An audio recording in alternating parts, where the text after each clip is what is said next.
매주일 제가 이렇게 설교를 하는 것을 녹화를 해서 유튜브에 올립니다. 그런데 아마 유튜브에 올라와 있는 수많은 설교들 중에 제 설교만큼 조회수가 적은 설교는 없을 거예요. 뭐 일주일에 10회 미만 어떤 거는 3, 4회도 있고, 그 제주도에 계신 김성진 집사님이 열심히 올리고 그러는데, 올리고 나서 이제 자기 자신이 한번 보니까 이렇게 이제 올라가고, 다른 사람이 몇 사람이 보고, 그 조회수만큼 사람들이 봤느냐 안 봤느냐 그건 알 수가 없어요. 왜냐하면 끝까지 들어야 이렇게 올라가기 때문에 중간에 조금 듣다가 안 들으면 조회수가 포함이 안 되죠. 그런데 조회수가 몇천, 몇만 이렇게 올라가는 사람들의 설교를 이렇게 제가 분석을 해보면, 소위 말해서 요주의 인물, 우리가 신학적으로 경계해야 될 그러한 분들의 설교는 그렇게 조회수가 많아요. 조회수가 많아요. 얼마나 아이러니한 일이에요. 네? 그만큼 이 시대의 성도들이 말씀에 대한 분별력이 없다. 그렇다고 해서 제 설교가 이렇게 잘한다는 그런 얘기는 아니에요. 그건 듣는 사람이 판단할 것이고요. 그래서 디모데 후서 4장 2절 이하에 보면, 너는 말씀을 전파하라. 때를 얻든지 못 얻든지 항상 힘쓰라. 범사의 오래 참음과 가르침으로 경책하며 경계하며 권하라.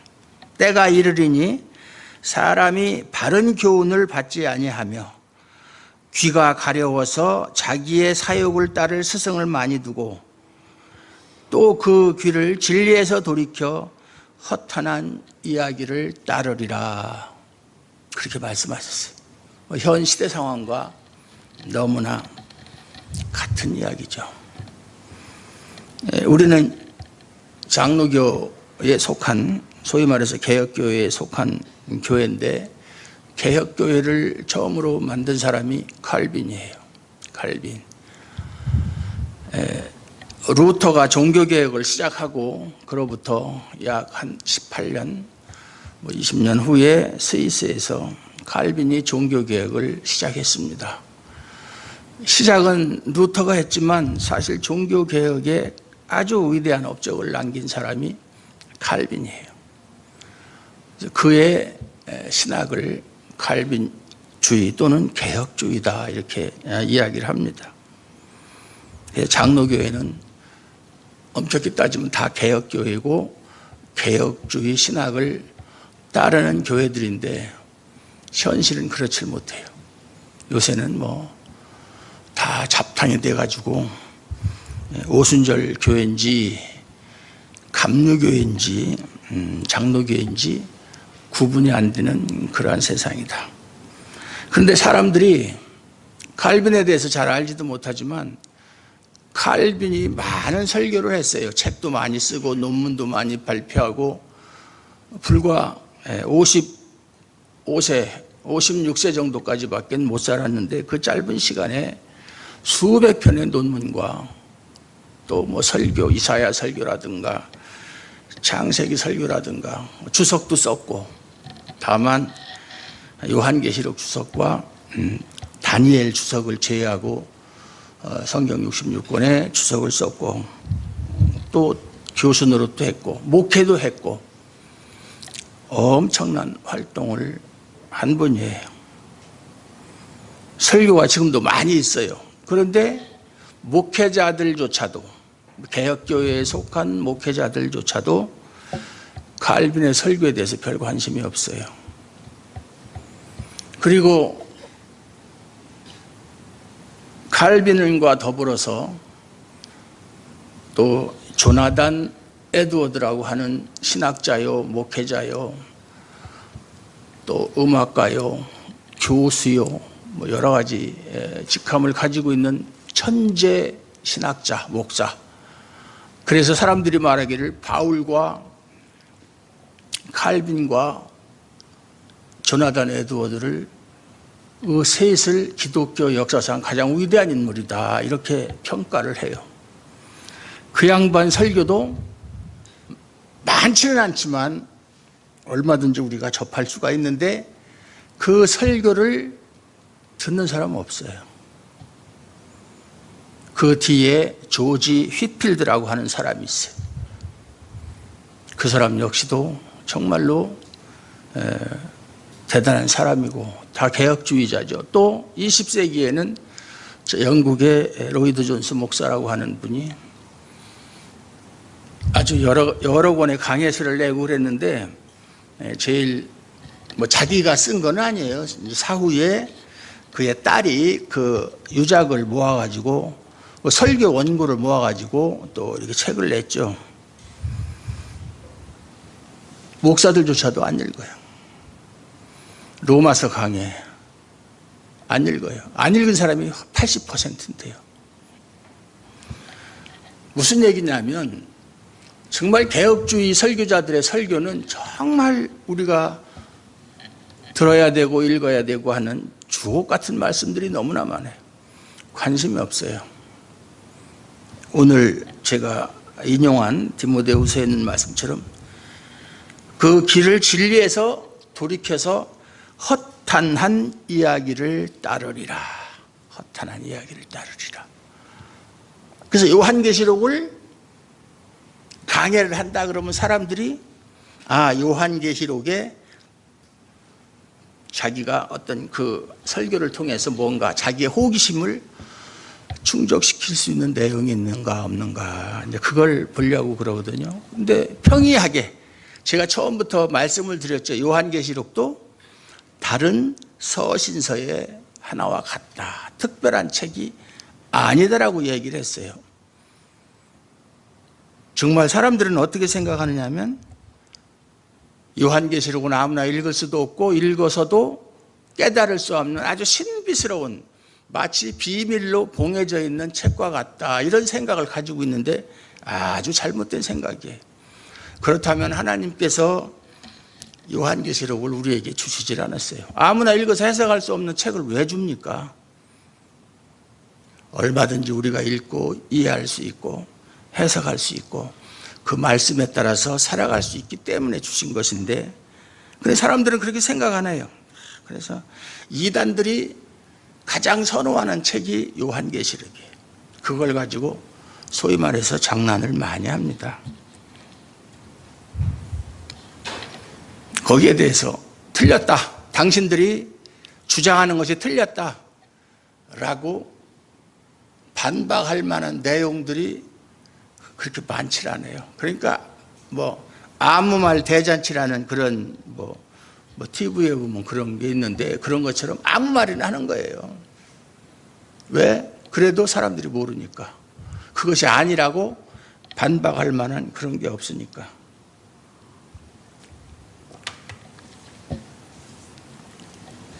그래서 저는 조회수를 보면서 거기에 신경은 안 쓰는데 스스로 위로하자면 내 설교가 진리인가 보다 그런 생각을 잠깐 해봤습니다. 근데 사실 제가 설교하면 그걸 그대로 가지고 그대로 다음 주일에 설교하는 목사님들이 여러 명 있어요. 그분들은 개인적으로 저한테 전화도 오고 목사님 다음 주 설교 여기 뭐 하실 거예요? 그렇게 성격이 급한 목사님은 물어보는 사람도 있고 그래요. 자, 본론으로 들어가서 오늘은 이제 8장 6절부터 12절까지인데 나팔재앙이 시작되는 겁니다. 나팔재앙. 근데 처음에 말씀드렸듯이 요한계시록에 나오는 이러한 사건은 시간적인 순서에 따라서 기록된 것이 아니다. 인재앙 다음에 나팔재앙이 끝나면 대접재앙 이런 것이 아니다. 그것은 사도 요한이 천상세계에서 환상을 본 순서를 말하는 것이다. 이 땅에서 일어나는 사건의 그런 연대기적인 것이 아니다. 처음부터 말씀드렸어요. 그래서 우리는 인재앙이 끝나면 나팔재앙이 시작되는구나. 나팔재앙이 끝나면 대접재앙이 시작되는구나 이렇게 생각할 필요는 없다. 왜냐하면 여기 나오는 내용들 보면 다 이 5번, 6번의 나팔재앙에 나오는 재앙들이 인재앙에 다 나온 거예요. 다 나왔어요. 보면은 인재앙도 5번, 5째 인까지는 거기서 행해지는 심판은 교회 시대 전체에 걸쳐서 행해지는 그런 심판이다. 그러니까 지금도 우리는 거기에 포함되어 있다. 뭐 이렇게 해석하는 것이 가장 합리적이지 않나 이런 생각을 해요. 그리고 그 다음에 나오는 6번째, 7번째부터 시작되는 그런 재앙은 마지막 날, 주의 날, 예수님께서 재림하실 때 일어나는 일들이다. 이제 이렇게 구분을 해서 해석을 하는 것이 맞다라고 생각을 합니다. 7 나팔을 가진 7 천사가 나팔 불기를 준비하더라. 아직 불진 않았어요. 준비하고 있어요. 그래서 이렇게 심판을 행하는 것은 그 이유가 앞에 우리가 공부한 대로 제단 아래에서 순교를 당한 순교자들의 영혼이 언제까지 우리의 원한을 갚지 않아 주시겠습니까? 한 그것에 대한 반응으로, 응답으로, 그리고 성도들이 올린 기도, 여기 보면 3절에 보면 다른 천사가 와서 제단 곁에 서서 금향로를 가지고 많은 향을 받았으니 이는 모든 성도의 기도와 합하여 보좌와 금제단에 드리고자 함이라. 이 향로에 담긴 향을 성도의 기도라고 이렇게 했어요. 그 기도의 응답으로 심판이 시작되는 것이다.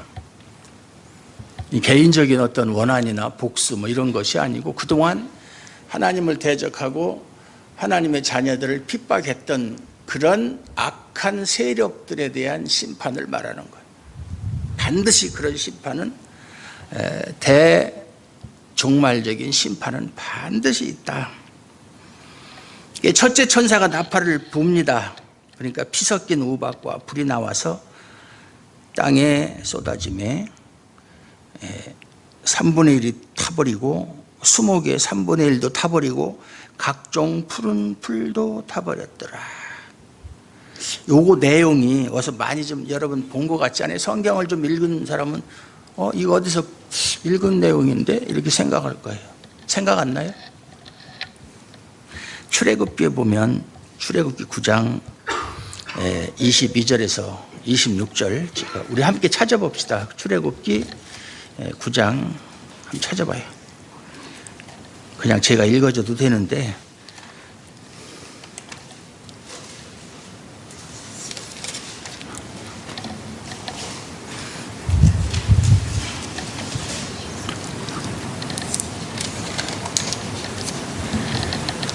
(22절)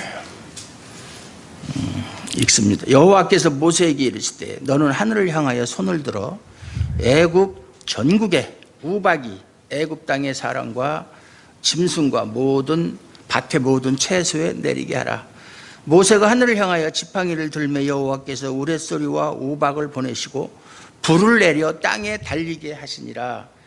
여호와께서 우박을 애굽 땅에 내리심에 우박의 내림과 불덩이가 우박에 섞여 내림이 심히 맹렬하니 나라가 생긴 그때로부터 애굽 온 땅에는 그와 같은 일이 없었더라. 우박이 애굽 온 땅에서 사람과 짐승을 막론하고 밭에 있는 모든 것을 쳤으며 우박이 또 밭의 모든 채소를 치고 들의 모든 나무를 꺾었으되 이스라엘 자손들이 있는 그곳 고센 땅에는 우박이 없었더라. 비슷하죠, 그죠? 거의 같다고 봐야 되는 거예요. 출애굽기에 모세가 이스라엘 백성을 해방시키기 위해서 하나님의 능력으로 재앙을 펼쳤는데 그 재앙이 몇 가지죠? 재앙이 10가지예요. 근데 그 10가지 재앙이 처음에는 애굽 사람이 사는 곳과 이스라엘 백성이 사는 곳은 고센 땅이라는 곳인데 그곳에 똑같이 재앙이 내렸어요. 구분이 없었어요. 그것은 지금도 하나님의 자녀와 불신자들에게 임하는 심판이 같다는 거예요. 피할 수가 없어요. 뭐 예를 들어서 지금 뭐 무역 전쟁이다 무슨 뭐 그런 말이 나오잖아요. 중국과 미국이 서로가 뭐 관세를 몇 프로를 물린다, 뭐 25%를 서로가 지지 않으려고 그렇게 하면은 그 사이에 낀 우리 대한민국의 수출은 약 31조 이상의 차질이 생긴다. 전쟁이죠, 전쟁. 그것으로 인해서 경제적인 피해를 보는 사람이 불신자만 피해를 봅니까? 우리도 똑같이 당하는 거예요. 그런 고난은, 재난은 신자, 불신자를 가리지 않는다. 그러나 네 번째 재앙부터는, 우박 재앙부터는 불신자와 신자가 완전히 구분이 됩니다. 그래서 처음에 모든 사람에게 동일하게 심판이 임한 것은, 재앙이 임한 것은 그 재앙이 신자에게도 똑같이 해당된다는 것을 가르쳐 주시기 위함이요. 또 우박재앙 이후에는 애굽과 이스라엘을 구분한 것은 하나님의 택한 백성들은 결코 그 모든 재앙에서 피해를 보지 않도록 지켜주신다. 그것을 가르쳐 주는 내용이에요. 여기 보면 피 섞인 우박, 불같은 우박이나 피 섞인 우박이나 비슷한 얘기죠. 땅에 쏟아지면 땅의 3분의 1이 타버리고 수목의 3분의 1도 타버리고 각종 푸른 풀도 타버렸더라. 앞에 출애굽의 재앙은 먹는 식물이나 이런 것이 다 해당되는 거예요. 그런데 한 가지, 그래도 하나님의 긍휼하심으로 다는 아니고 3분의 1만, 3분의 1. 인재앙에서는 몇 분의 1이 처음에 재앙을 받는다고 그랬죠? 기억이 안 나죠? 4분의 1이에요. 4분의 1. 4분의 1보다는 3분의 1이 더 많죠. 이제 그 심판의 정도가 점점 세지는 거예요. 둘째 천사가 나팔을 부니 불붙는 큰 산과 같은 것이 바다에 던져짐에 바다의 3분의 1이 피가 되고, 애굽 재앙에서 볼 때, 출애굽의 애굽 재앙에서 볼 때 맨 먼저 행한 재앙이 뭐죠?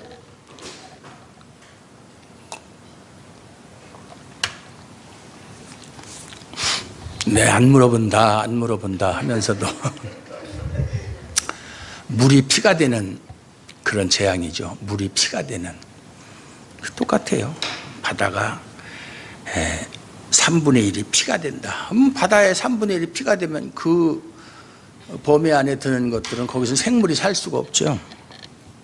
그래서 여기 보면 바다 가운데 생명 가진 피조물들의 3분의 1이 죽고 배들의 3분의 1이 깨지더라. 배들. 이제 이 배란 말은 뭐 출애굽에는 안 나왔는데 여기에는 배가 나옵니다. 배가 뭐 하는 배예요? 고기잡이 배가 아니에요. 낚시꾼들이 타고 다니는 배도 아니에요. 어제 그저께도 여수에서 이 9톤짜리 배, 20명 탄 배가 암초에 부딪혀서 큰 일을 날 뻔했는데 다행히 인명피해. 제가 낚시 다닐 때 타고 다니는 배가 그거예요. 9톤짜리. 9.7톤이에요 정확하게. 22명 타는 거. 참 정신 나간 사람들이 지금 태풍도 지금 온다고 그러고 아직도 안 끝났고 장 맞은다는데 무슨 낚시에 그렇게 환장을 해가지고 낚시하러 간다고 가서 죽을 뻔하고 그래요.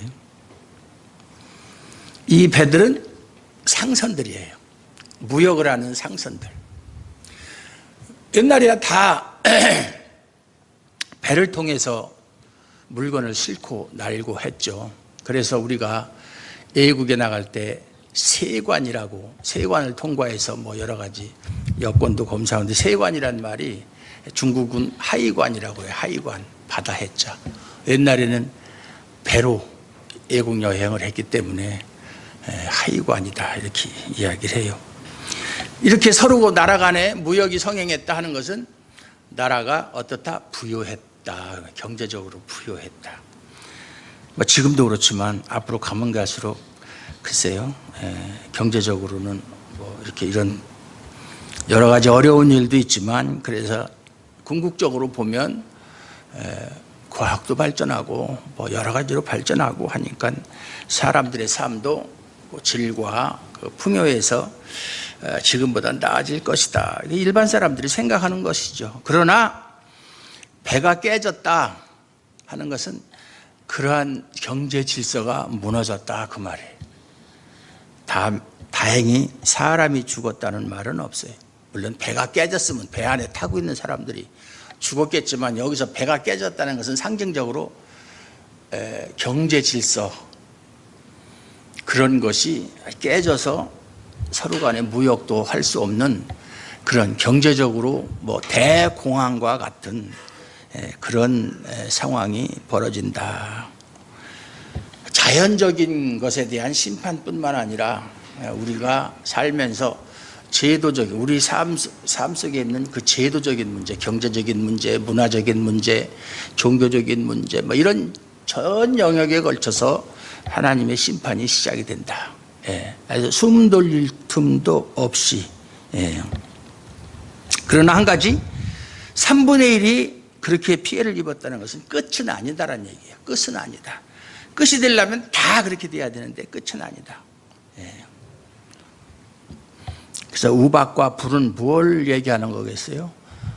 우박과 불이 나와가지고 밭에 있는 식물이고 뭐고 다 없애버렸으면 사람들에게 닥쳐오는 것이 뭐죠? 기근이죠. 기근. 그렇죠? 기근. 식량 부족으로 인한 기근. 그 세 번째 인의 내용과 같아요. 그래서 풍요 속에 있으면서, 지금 현재 이런 재앙이 임하기 전에 풍요 속에 있으면서 하나님을 모르는 사람들, 그런 사람들이 부끄러운 사람들, 자신이 어떠한 처지에 있는지 알지 못하고 자신들의 운명을 알지 못하는 사람들. 10절에 보면, 이 8절에 보면 불 붙는 큰 산이라는 말이 나왔는데, 불 붙는 큰 산이 뭐냐? 뭐 세대주의자들은 이걸 가지고 화산 폭발이다. 지금도 세계적으로 휴화산이 많잖아요. 아직 화산이 폭발할 가능성이 있는, 백두산도 마찬가지예요. 그래서 백두산 천지에서 다시 화산이 폭발하면 그 피해가 얼마나 클까, 뭐 이런 것도 논문으로 나오고 뭐 그런 것도 있어요. 화산 폭발은 화산 폭발이다. 불 붙는 큰 산이 화산 폭발이다. 이렇게 이야기하는 사람도 있고, 세대주의자들이 그렇게 얘기하죠. 아니면 핵무기가 폭발하는 것이다. 이렇게 이야기하는 사람도 있어요. 자꾸 현재 우리 세대에 눈에 보이는 것들, 그래서 뭐 666은 바코드다. 옛날에는 컴퓨터라고 그랬다가 바코드다. 이렇게 우리 시대에 알 수 있는 것들을 자꾸 거기에다가 대입을 시켜서 이야기하는 거, 그건 성경 해석을 참 유치하게 하는 거예요. 그런 것은 아니다. 핵폭탄이다. 그러면은 핵폭탄이 생기기 전에는 뭐라고 해석을 했어요? 뭐라고? 해석할 말이 없잖아요. 이렇게 해석하면은 안 되는 것이다 그 말이에요. 요즘에 이런 식으로 해석하면 또 이런 거 좋아하는 사람도 있어요. 아, 그래. 핵폭탄이다. 아마겟돈 전쟁은 3차 전쟁이다. 뭐 3차 대전이다. 이렇게 끼워 맞추면 그럴듯해 보이잖아요. 아직 3차 전쟁 안 일어났으니까 그게 맞을지 틀릴지는 그때 가봐야 하는 거고. 그러니까 요한계시록, 엉터리도 설교회가 제일 좋은 게 요한계시록이에요. 그냥 막 얘기하면 돼요. 사람들이 모르니까.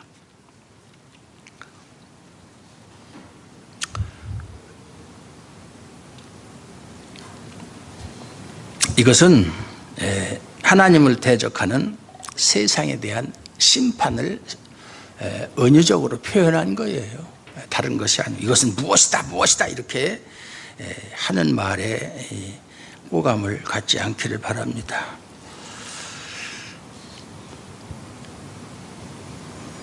셋째 천사가 10절에 나팔을 부니 횃불같이 타는 큰 별, 하늘에서 떨어져 강들의 3분의 1과 여러 물샘에 떨어졌다. 햇불같이 타는 큰 별. 성경에 별이라는 이름이 많이 나오는데 좋은 의미보다는 나쁜 의미로 사용된 경우가 많아요. 바벨론의 왕 느부갓네살을 지칭해서 너 아침의 아들 계명성이요, 이사야서에 있는 말씀. 그래서 그 계명성이 루시퍼다 또 이렇게 또 이야기하는 사람들이 많아요. 아니에요. 그런 식으로 입맛에 맞게 해석을 하면 안 되는 거예요. 루시퍼가 사탄이란 말은 그건 무식한 사람들이 만들어낸 말이에요. 아니에요. 뭐 루시퍼가 원래 뭐 음악을 담당한 천사장이었는데 어쩌고 저쩌고 소설 같은 얘기, 믿거나 말거나 그건 전설 따라 삼천리에서나 나오는 얘기지 성경은 그렇게 말하고 있지 않다.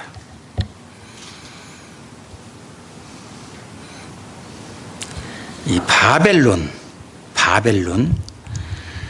이 큰 별, 햇불같이 타는 별, 바벨론에 가면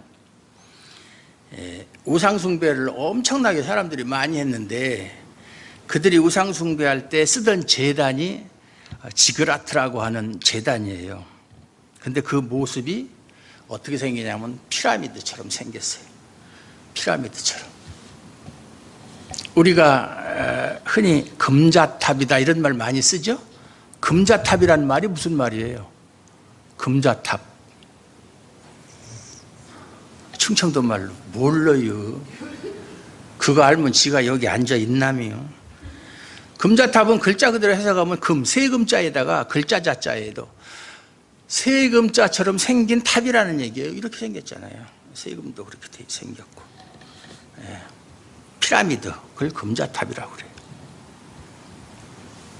그런데 거기에서 사람들이 많이 모여가지고 우상숭배를 하다 보니까 불들을 우상숭배하려면 뭐 우리나라도 그렇지만은 제사 드릴 때 보면 촛불을 안 켜놓으면 안 되잖아요.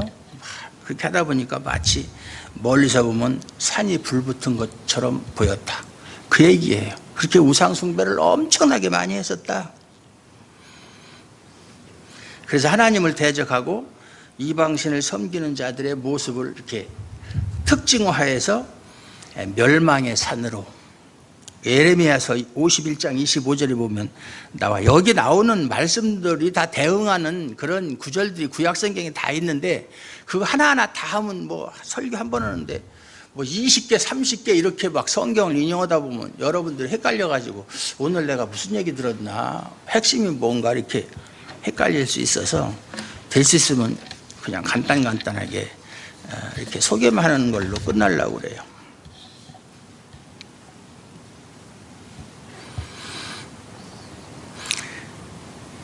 그래서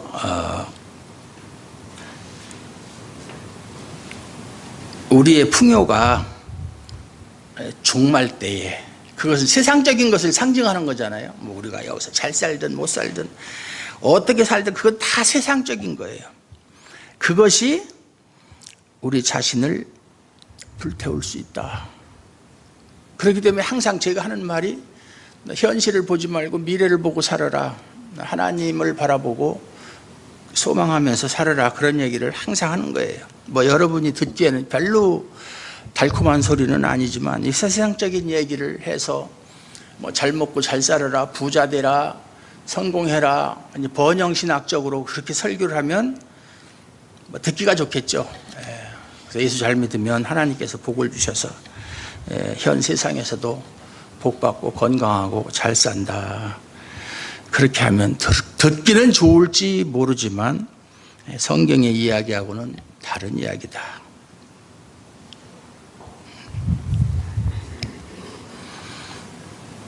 큰 별이 하늘에서 떨어져 강들의 3분의 1과 여러 물샘에 떨어지니, 물의 근원이죠.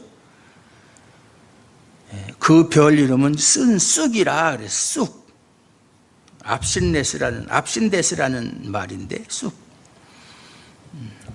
쓴 물. 중동지방에, 근동지방에 가면 그 우물이 아주 써서 사람이 먹을 수 없는 그런 우물이 있대요. 압신데스라고 이렇게 이야기를 합니다. 이것은 어떤 사람들한테 우상 숭배하는 사람들을 하나님이 심판하시는 내용이에요. 사람이 물을 못 먹으니까 죽죠. 이번에 태국에서 그 유소년 축구 선수들이 동굴에 갔다가 비가 오니까 피해서 갔는데 열흘이 지났잖아요. 지금이야 뭐 이제 구조대원들이 들어가서 식량도 공급하고 물도 공급하지만 어떻게 버텼니 하니까 그 동굴에 들어가면 그 뭐 이렇게 종류석이나 뭐 이런 데서 천장에 동굴에 들어가면 다 만져보면 축축해요. 이제 거기서 떨어지는 그 물을 먹고 버텼다. 어른들과 달리 아무래도 아이들은 물을 먹는 양도 적을 것이고 또 체력 소모도 많지 않으니까 아마 지금까지 살아 있었던 것 같아요. 근데 사람이 물을 못 먹는다. 그러면 죽는 거예요. 물론 당장 죽는 건 아니고 글쎄 일주일, 어떤 사람은 열흘 안 먹으면 죽는다 이러는 사람도 있고 뭐 사람마다 약간의 차이는 있지만 궁극적으로 물 없이는 살 수가 없다. 물을 안 먹으면 죽는다. 죽어요. 그리고 넷째 천사가 나팔을 부으니 해 3분의 1과 달 3분의 1과 별들의 3분의 1이 타격을 받아 그 3분의 1이 어두워지니 낮 3분의 1은 비추임이 없고 밤도 그러하더라. 이것도 이 인재앙, 나팔재앙, 대접재앙을 보면요 애굽에 하나님이 행하셨던 10가지 재앙과 아주 흡사해요. 물에 대해서 나일강을 피로 변하게 해서 사람들이 물을 못 먹게 한다든지 또 우박재앙이라든지 오늘 이번도 넷째 나팔도 보면 흑암재앙이잖아요. 흑암재앙이 몇 번째죠? 애굽에 내린 10가지 재앙 중에서 9번째 재앙이에요. 그 마지막이 10번째 장자 죽음에 대한 재앙이에요. 흑암. 근데 거기서는 애굽에서는 그냥 온 땅이 완전한 흑암에 갇혀서 아무것도 분간할 수가 없는데 여기는 3분의 1이라고 그랬어요. 해, 달, 별. 이것은 우주의 근간을 말하는 거잖아요. 해, 달, 별. 이걸 가지고 또 어떤 사람들은 뭐 일식이다, 월식이다, 뭐 세대주의자들이 그렇게 해석을 많이 해요. 또 이 노스트라다무스라고 하는 예언가가 있잖아요. 그 사람이 한 행성들의 그랜드 크러스다 이렇게 이야기하는 뭐 그렇게 그런 데에 우리가 관심을 가질 필요는 없어요. 그러니까 우주의 근간이 무너진다는 얘기죠. 그리고 흑암이 온다는 것이죠. 다만 아까도 얘기했지만 다는 아니고 3분의 1이다. 이것이 왜 이런 일이 일어났느냐? 결국은 우상숭배에 대한 하나님의 심판이다. 그 말이에요. 우상숭배. 그 이스라엘 사람들은 항상 하나님을 섬기는 제단이 있고 바알을 섬기는 제단이 있고 항상 2개의 제단을 만들어 놓고 살았어요. 어딜 가든지. 왜 2개의 제단을 만들어 놓고 살았느냐? 하나님께 간절히 간구하고 하나님을 잘 섬겼지만 하나님이 주시지 않는 것은 바알에게서 받기 위해서 바알을 섬기는 제단을 만들었다. 그게 사람의 본심이에요. 그래서 어떤 사람이 목사님, 요번에 제가 사무실을 새로 개업을 하고 그러니까 개업 예배 좀 드려주세요 해서 가보면 무슨 실이 이렇게 걸려있고 국어가 이렇게 걸려있고 그래. 이게 뭐냐 그러니까 스님이 와가지고 개업 그거 이제 뭐 불공을 드렸는지 그럼 제가 거기서 아이 그러냐 그러고 예배 드리겠어요? 저기에 실컷 의지하고 살아라 그러고 나는 간다 그러고 오지. 그러니까 뭐냐면 그 사람들의 생각은 하나님한테만 매달리는 것보다 부처한테도 매달리면 그래도 플러스 뭔가 있지 않겠느냐 하는 아주 얄팍한 그게 죄인된 인간의 본성. 그거예요. 실제로 여러분도 한번 스스로를 생각해 보세요. 나는 안 그런가? 실제로 겉으로 드러나는 행동이 무슨 뭐 예배드리고 또 한편으로는 뭐 초파일이나 이런 때 되면은 절에 가고 뭐 그러는 행동은 안 할지라도 하나님만 전적으로 믿고 뭔가 내가 구하는 것을 하나님이 주시지 않으면 어떤 하나님의 깊은 뜻이 있다. 그 뜻이 무엇일까? 그것을 헤아려서 이렇게 살아가는 것이 아니라 그러면 다른 데서 찾으면 되지. 그러고 그것이 뭐냐면 세상적인 방법이에요. 세상적인 방법이라도 통해서 내가 원하는 것을 얻으려고 하는, 그게 우상숭배예요. 여러분, 이스라엘 백성들은 단 한 번도 하나님을 버린 적은 없어요.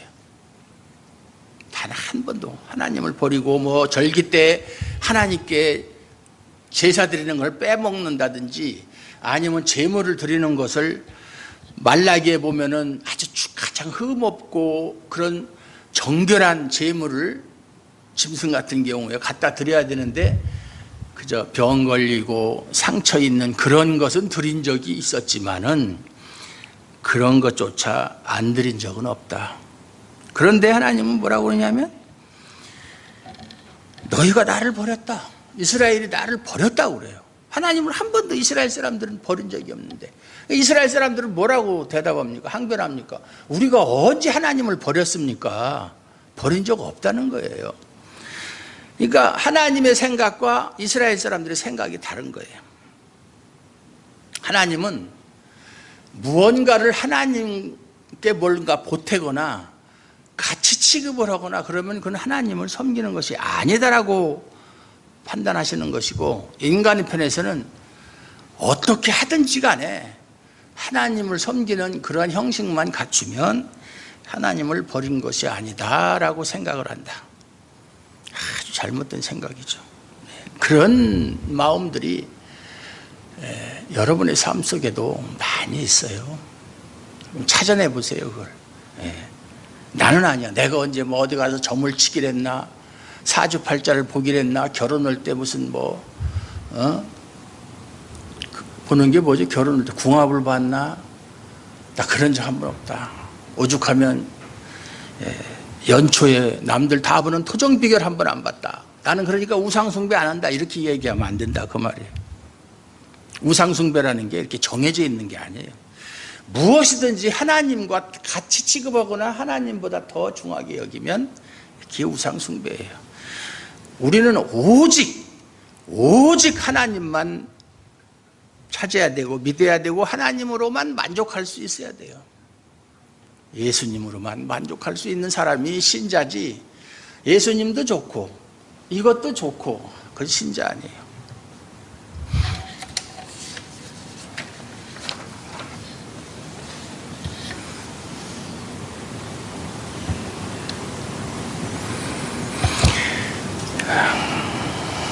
엔도 샤쿠라고 하는 사람이 있었어요.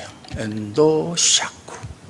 그 사람이 쓴 책이 있는데 책 이름이 침묵이에요. 침묵. 카톨릭 선교사예요. 그래서 이제 카톨릭 선교사로 일본을 갔어요. 일본에 가서 선교를 하는데 그 당시에는 일본이 그런 선교사의 활동을 금하는 때, 지금 중국처럼, 중국도 많이 완화됐죠. 제가 처음에 중국에 갔을 때만 해도 엄청나게 심했는데 막 추방시키고 감옥에 보내고 막 그랬었어요.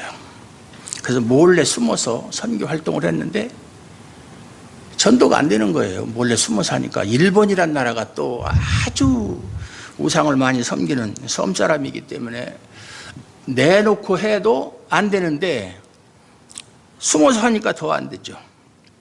이 사람이 그 책에서 뭐라고 얘기하느냐면, 하나님은 왜 하나님의 일을 하는 데 대해서 무관심하시는가? 하나님이 하는데 도와줘야 될 거 아니냐? 내가 이렇게 열심히 노력하는데. 그러면서 나중에는 그 책에서 내가 이렇게 열심히 일을 했는데도 하나님이 침묵하신 것은 내 책임이 아니고 하나님 책임이다. 그리고 나중에는 이 사람이 견디다 못해서 힘들으니까 일본 정부의 정책을 옹호하고 따르면서 변질돼 버린 거예요. 선교사가.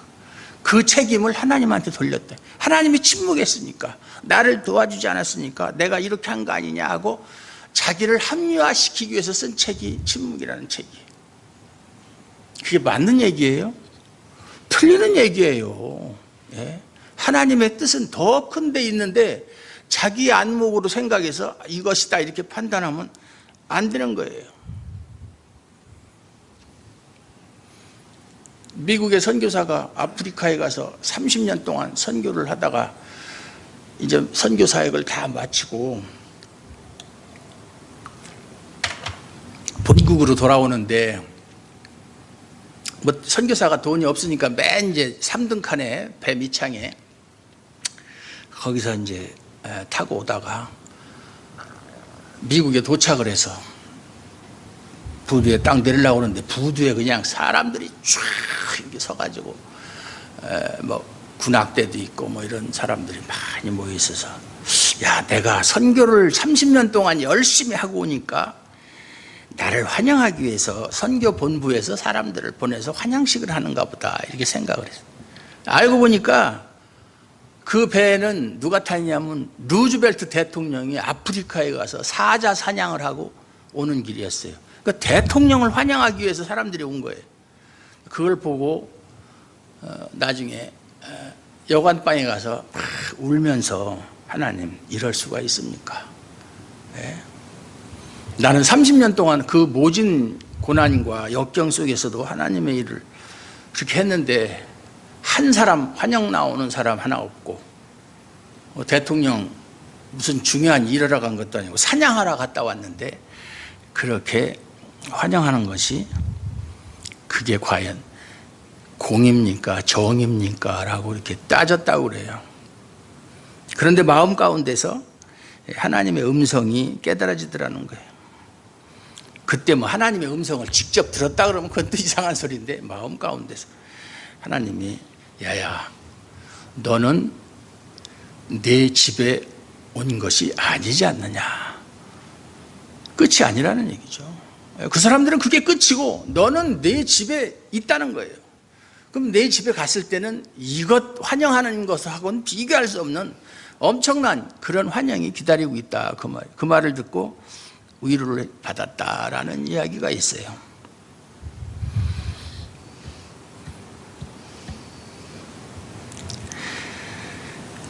이 3분의 1을 불 가운데 던지는 말, 이런 말은 스가랴서에 있는 말씀이에요.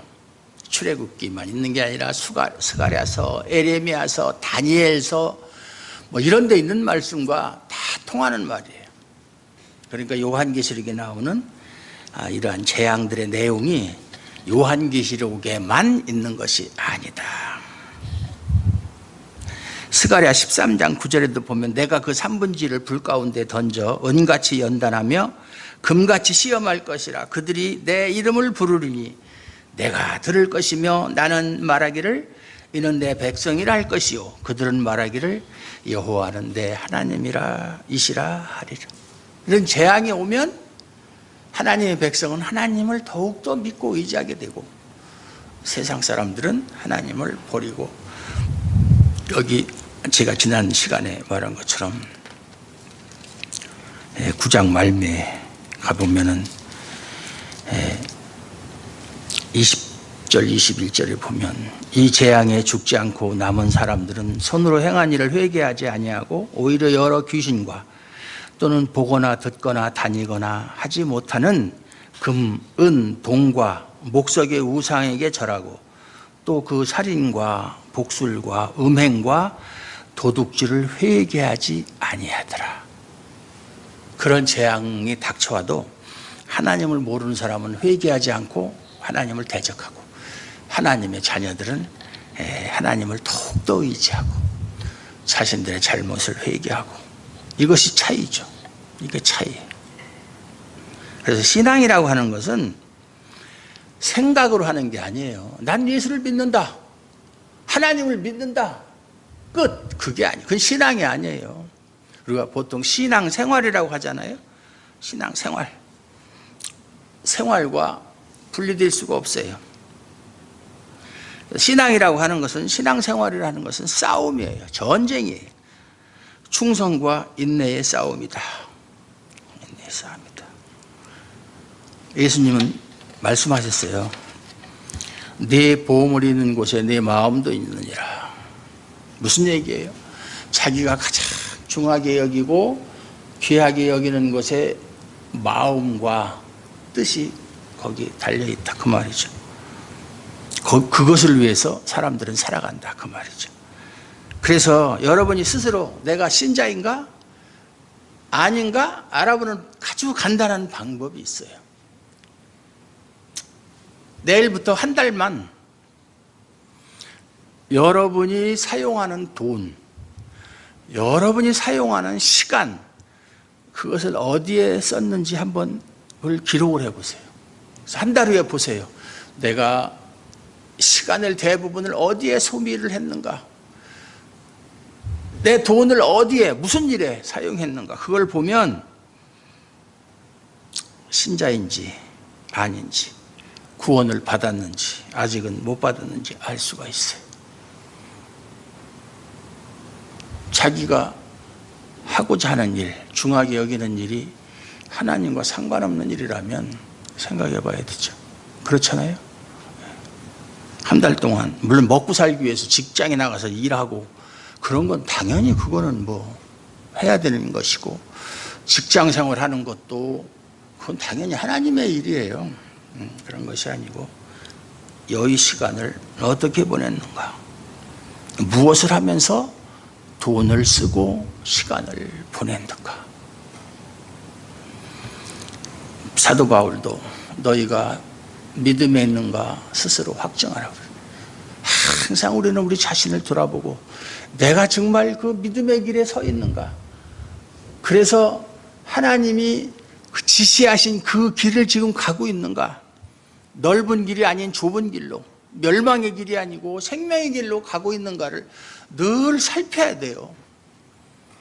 나는 구원받았다, 이제 끝. 그러고서는 적당히 살아도 한 번 구원받은 사람은 떨어지지 않는다고 그렇게 배웠으니까 나도 그렇겠지라고 생각하는 건 참으로 위험한 생각이에요. 위험한 생각이에요. 갈라디아서나 에베소서나 로마서에서 사도 바울이 너희가 은혜를 얻은 것은, 구원을 얻은 것은 하나님의 은혜로 된 것이지 너희의 행위로 말미암은 것이 아니다 라는 말씀을 사람들은 어떻게 해석하느냐 하면, 대부분의 사람들이 행위, 그러니까 도덕적으로나 윤리적으로 착한 행실, 그거로 생각하거든요. 근데 바울이 거기서 행위라고 하는 건 그런 뜻이 아니에요. 왜냐하면 바울이 사역을 할 때 가장 많은 도전을 주고 그렇게 괴롭혔던 사람들이 누구예요? 유대인이에요. 그래서 바울이 이방인 선교사잖아요. 이방인들, 하나님을 알지 못하는 사람들한테 복음을 전하면서 너희가 예수를 믿으면 구원을 얻는다, 이렇게 가르쳤어요. 그래 놓고 교회를 세우고 그들을 교육시키고 그러고 나서 또 다른 곳에 또 복음을 전하기 위해서 떠나고 나면 반드시 뒤따라 들어오는 무리들이 있는데 그게 유대인들이에요. 유대인들, 광명의 천사로 가장한 악한 그런 악한 그 세력들이죠. 와가지고 야, 바울이 사도냐? 사도도 아니잖아. 그 사람은 예수님이 사역하는 동안 다른 제자들처럼 예수를 따라다니지도 않았고 예수를 알지도 못했어. 그런데 그가 무슨 사도냐? 그런 사람이 가르치는 말이 그게 진리냐? 옛날부터 모세를 통해서 준 율법을 지키지 않으면 구원을 받지 못한다라고 가르치니까, 특히 갈라디아 교회 같은 경우는 기가 얇아가지고 바울이 가르칠 땐 그렇게 열심히 하다가 바울이 떠나고 나니까 싹 돌아섰어요. 그래서 바울이 그 소식을 듣고 쓴 것이 갈라디아서잖아요. 어리석도다 갈라디아 사람들아, 너희가 성령으로 시작하였다가 육체로 마치겠느냐? 누가 너희를 꾀더냐? 그러니까 진리 위에 분명히 서질 못하면 아까도 신천지에서 편지 한 통 왔던데 말도 안 되는 것으로 이렇게 저기 하고 그러는데 넘어가는 거예요. 목사도 넘어가고 장로도 넘어가고 넘어가는 거예요. 진리를 몰라서 그래요. 진리를 몰라서.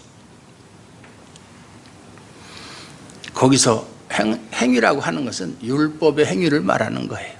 너희가 구원을 얻는 것은 오직 믿음으로 얻는 것이지 율법의 행위를 통해서 구원 얻은 것이 아니다. 그 소리예요. 왜냐하면 그런 소리 하는 사람들이 엄청나게 많으니까.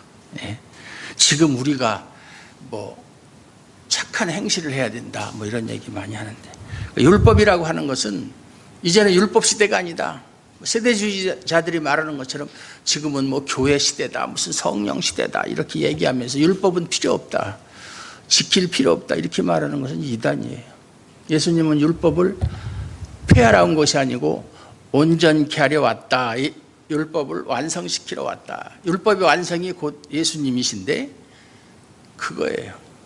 예수님의 산상수훈 같은 거 보면 율법적인 내용이 없나요? 그러니까 우리가 율법을 지켜야 되는 이유는 구원을 얻기 위한 그런 조건으로 율법을 지키는 것은 물론 아니에요. 구원을 얻을 수 없으니까. 다만 내가 하나님의 자녀, 내가 구원받은 하나님의 백성이라고 하는 것을 드러내기 위해서 율법을 지키는 거예요. 그러니까 거기에는 부담이 없어요. 내가 할 수 있는 것만큼은 해요. 완전하게 지키는 사람도 없고. 그런 것을 말하는 것이지, 그것을 율법을 유대인처럼 뭐 조항조항 따져가지고 안 지키면 안 된다, 또는 그렇게 해야만 구원을 얻는다 하는 것은 잘못된 이야기다. 로이드 존스 목사님이 제가 참 좋아하는 분인데, 제가 그분의 책은, 저는 성격이 이분이 진짜다 그러면 우선 그분의 책을 한꺼번에 다 사요. 한 번 보고 나중에 또 사지, 그건 없어요. 제 사전에 한꺼번에 다 사는 거예요. 좀 부담이 가더라도. 그래놓고 그냥 섭렵해 나가는 거예요. 로이드 존스 목사님의 책은 제가 안 읽은 것이 없어요. 뭐 지금도 더 뭐 살아있으면 몰라든지 안 계시니까 더 이상 나올 책이 없겠죠. 그분이 이런 말을 했어요. 나는 한때 내가 그리스도인이라고 생각한 적이 있었다. 그분이 대단한 분이에요. 그분 원래 의사거든요. 외과 의사인데 영국 왕실의 그 의사 출신인데 신학교도 공부 안 했어요. 그런데도 그렇게 성경 해석하는 것이 탁월해요. 그래가지고 많은 설교를 이렇게 남겼는데, 그거 읽어보면 그래요. 나는 한때 내가 그리스도인이라고 생각한 적이 있었다. 왜냐하면 나는 교회에, 공교회에 정식으로 등록된 회원이었고,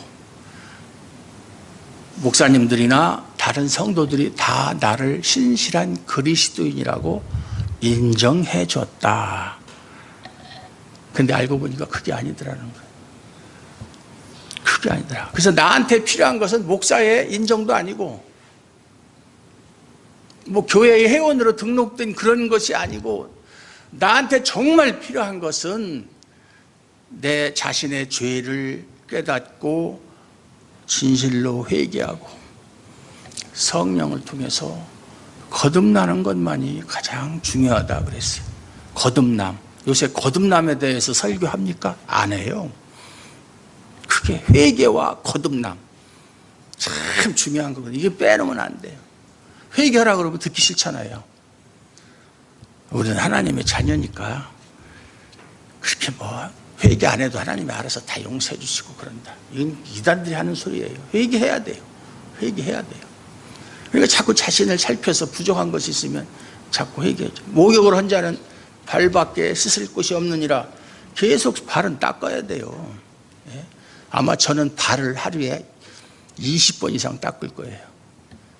저는 원래 손 씻고 발 닦는 거를 지나칠 정도로 많이 하거든요. 이제 수도세를 아끼기 위해서 그것도 좀. 그리고 거듭남. 거듭남이 정말 중요한 거예요. 나는 성령으로 거듭난 사람이에요. 그것이 없으면 나는 신자라고 생각할 수가 없다 그랬어요.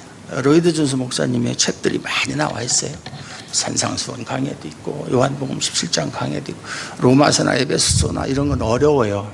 여러분들. 근데 그러나 읽으면 좋은데 또 책이 분량이 많아가지고 로마서는 16장까지 있는데 14장 13절까지 강해하고 돌아가셨어요. 다 못했어요. 그런데 그것이 14권이에요. 이렇게 두꺼운 책으로. 성경으로는 14장이 되는 건데 이렇게 두꺼운 한 400페이지 이상 되는 책. 어떤 건 조금 좀 적은 것도 있고 글씨도 조그만 책으로 그렇게 많아요. 한번 읽어볼 수 있으면 읽어보세요. 그래서 중요한 것은 내가 믿음에 있는가, 나는 늘 자신의 죄를 살피고 회개하는가, 나는 정말 거듭난 사람인가 생각하면서 합시다. 생각하면서 합시다. 하나님께서 성령을 통해서 우리에게 그런 지혜를 주시고 그렇게 하나님께서 원하시는 길을 가도록 인도하실 줄로 믿습니다.